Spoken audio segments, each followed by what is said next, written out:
Imaginez un instant, 78 généraux et généraux-majors, plus de 160 colonels et officiers supérieurs, tous confinés derrière les barreaux en Algérie depuis la tempête politique de 2019. Oui, vous avez bien entendu, des figures autrefois puissantes, anciens chefs de régions militaires, directeurs centraux du ministère de la Défense, commandants de brigade, patrons de la gendarmerie, aujourd'hui réduits à l'état de prisonniers, enfermés dans le silence carcéral. C'est un véritable tremblement pour l'institution militaire. Un coup qui ébranle son prestige et soulève une question implacable. Comment faire confiance? Comment respecter, ou même seulement craindre, une armée qui tourne le dos à ses propres anciens leaders et les enferme sans justification? Dans cette émission, nous levons le voile sur ce drame, révélant l'envers du décor des prisons militaires algériennes et les pressions inouïes qui s'abattent sur les familles des détenus. Oui, 78 généraux et généraux-majors sont emprisonnés. Donc certains ont un âge qui dépasse 80 ans. Certains ont dirigé des régions militaires entières, des brigades entières de l'armée nationale et populaire. Ils ont formé, ils ont entraîné des bataillons entiers de plusieurs militaires. Ils ont même placé sur leur coupe où ils ont eu à gérer la carrière de plusieurs importants responsables de l'armée nationale populaire qui occupent aujourd'hui des fonctions importantes au plus haut sommet de l'institution militaire. C'est une anomalie qui choque, qui bouleverse, qui est indigne au sein de l'institution militaire, mais dont personne ne peut parler parce qu'il y a une chape de plomb, parce qu'il y a une censure générale, il y a une terreur, une politique de terreur. Personne ne doit parler de ce sujet qui est devenu un grand tabou. Et pourtant, l'Algérie, depuis son indépendance, n'a jamais autant emprisonné de généraux, n'a jamais autant emprisonné ses responsables de sa propre armée. Et elle n'a jamais rempli autant ses prisons militaires. Il faut savoir qu'en Algérie, nous avons 8 prisons militaires. Dans les 6 régions militaires que nous avons, il y a toujours une prison militaire. Sauf dans 2 régions. Au moins dans la région d'Oran et dans la région de Constantine, il y a 2 prisons militaires. Oui, dans les 8 prisons militaires, l'opacité règne en maître. La majorité de ces généraux sont des personnalités très célèbres, comme Saïbi, comme Chef Abdelzez, comme Ned Nouba, et d'autres encore, j'en passe, je ne pourrais pas tous les citer, comme le général-major Baudouer, etc. Certains ont dirigé des régions militaires entières, des régions militaires sensibles. D'autres ont été des patrons de brigades ou de directions centrales importantes au ministère de la Défense nationale. Ce sont des poids lourds.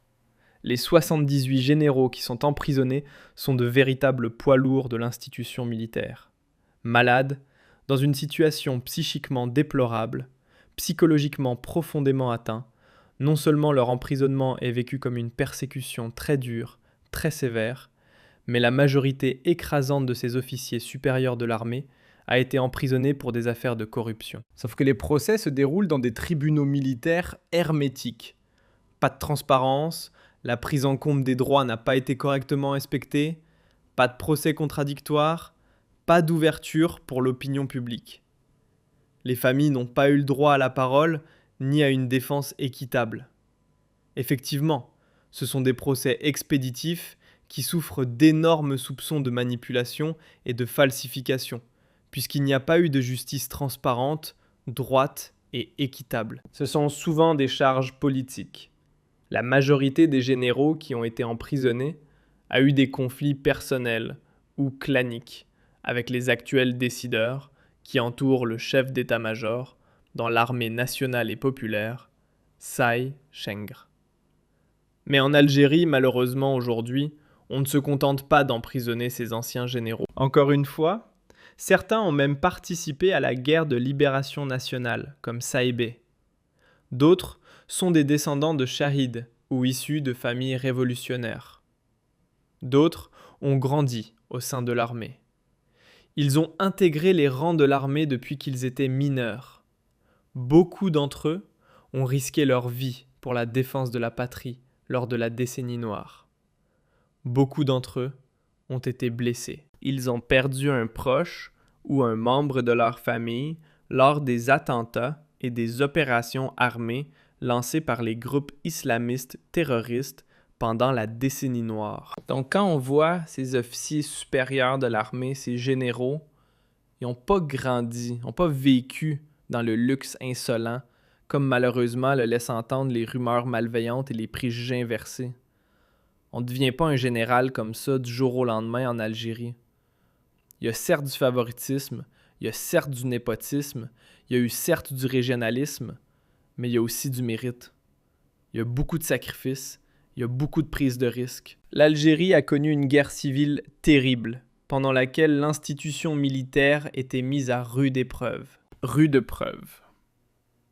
La majorité de ces généraux qui ont été emprisonnés, 78, la majorité de ces colonels qui ont été emprisonnés, plus de 160. Et les chiffres sont importants parce qu'ils sont impressionnants. Ils sont même effrayants, car c'est une situation inédite. Encore une fois, l'Algérie n'a jamais emprisonné, n'a jamais banalisé l'emprisonnement de ses hauts responsables militaires. Alors, dans un passé récent, avant la crise politique de 2019, il y a eu des dérapages ou des dérives commis par des officiers militaires, qui sont des humains, comme nous tous. Mais dans la vie, quand on juge quelqu'un, il y a le principe de la balance. La justice, c'est une balance. On juge les méfaits de quelqu'un, mais on doit les comparer aux bienfaits qu'il a accomplis durant tout son parcours. Il est vrai que certains généraux ont fait des affaires, leurs enfants, leurs familles. Certains ont fait acheter des biens injustifiés ou ont effectué des transferts d'argent vers l'étranger. Mais est-ce qu'il était nécessaire de les emprisonner, de les humilier, de les placer dans des quartiers de haute sécurité, de les priver de soins, de les priver de leurs droits, de quelques droits qui leur sont élémentaires, qui sont fondamentaux, comme le droit aux visites familiales, comme le droit d'être soigné, de se soigner, comme le droit de quitter sa cellule de prison? C'est leur santé, ce sont leurs conditions, leur bilan médical, qui ne sont pas compatibles avec les conditions de détention. Tous ces droits fondamentaux ont été bafoués. On parle beaucoup des prisonniers politiques en Algérie. On parle beaucoup de ce qui se passe dans les prisons civiles. On ne parle jamais de ce qui se passe dans les prisons militaires. Quelqu'un qui a pu voler, peut-être qui a pu s'enrichir. Il y avait d'autres alternatives.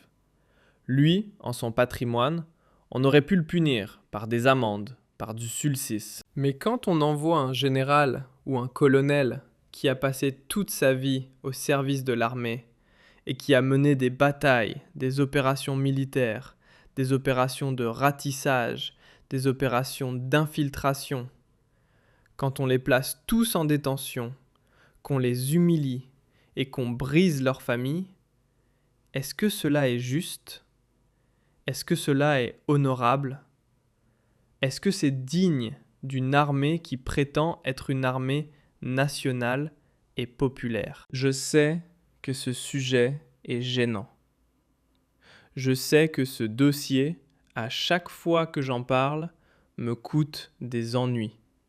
Et qu'en Algérie, certains me détestent encore plus parmi les décideurs. Mais la base, le peuple, parce qu'il y a l'armée nationale en Algérie. L'armée s'appelle l'armée nationale et populaire. Il y a le mot populaire, il y a un peuple. C'est l'institution la plus enracinée au sein du peuple. Les soldats, les autres officiers subalternes, les officiers de rang inférieur, pas les membres de l'état-major de l'armée, pas les membres du bureau politique de Saï, eux, ils me comprennent. Et je pense qu'ils me saluent même au fond de leur âme, parce qu'ils savent que personne n'osera parler de ce sujet, sauf nous, en Algérie. Et pourquoi en parlons-nous ? Parce qu'il y a des dérives et des violations flagrantes des droits de l'homme. À titre d'exemple, nous avons pu confirmer au cours de nos investigations que les proches et les membres des familles des généraux emprisonnés n'ont plus le droit de prendre l'avion, au niveau du territoire national, pour aller rendre visite à leurs proches ou à leurs parents qui sont emprisonnés dans des prisons militaires situées dans les régions militaires les plus lointaines. Il faut savoir que l'Algérie est un grand pays.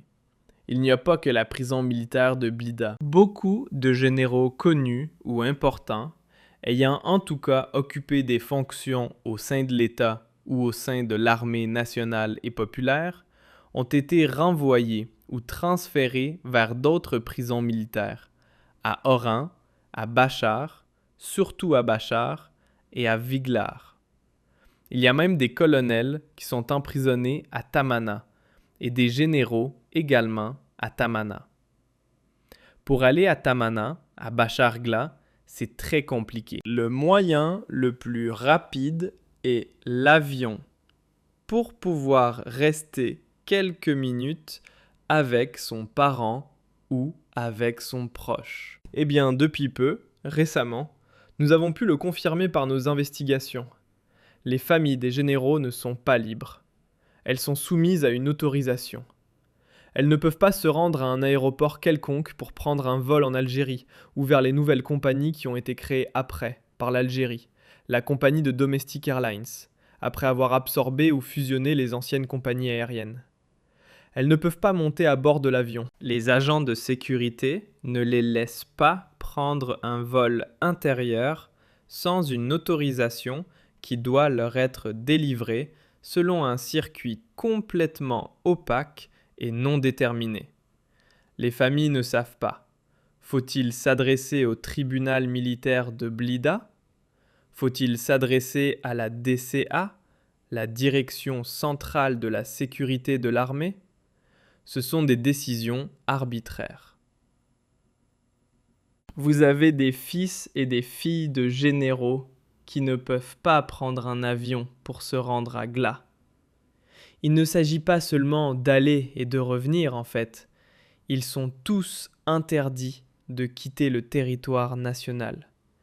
On ne parle même pas d'une possibilité ou du droit de sortir du territoire national. Toutes les familles des généraux emprisonnés, non seulement elles ne peuvent pas quitter le pays, elles sont surveillées, elles sont pistées, elles sont placées sous écoute, elles sont surécoutées quotidiennement.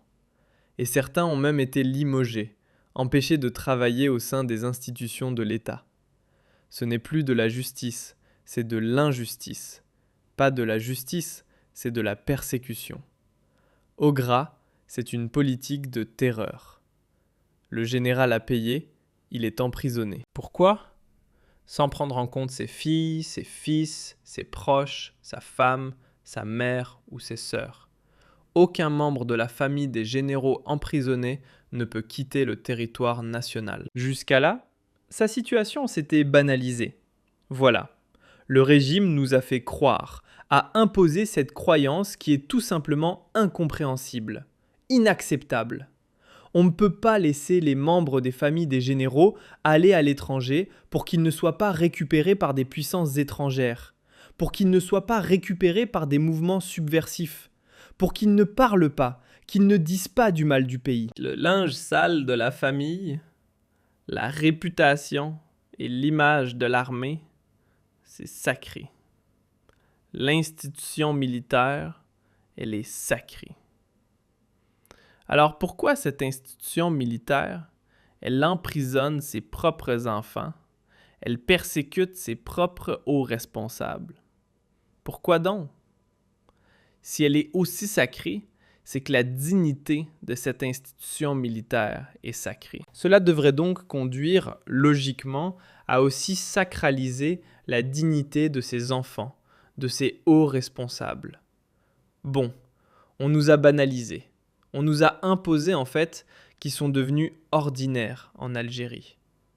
Ne pas pouvoir quitter son pays. Il y a plus de jus, selon nos investigations, jusqu'à presque 40 000 Algériens et algériennes qui ne peuvent pas quitter l'Algérie pour des mesures arbitraires, des mesures politiques, ou parce qu'ils sont les proches ou qu'ils ont des liens directs ou indirects avec des opposants ou des personnalités politiques ou des personnalités publiques qui ont été incarcérées ou ciblées par des processus judiciaires expéditifs et arbitraires lancés par le régime TB. Mais qu'on empêche les enfants et les filles ou les sœurs ou les membres des familles des généraux de prendre un avion pour se rendre à Béchar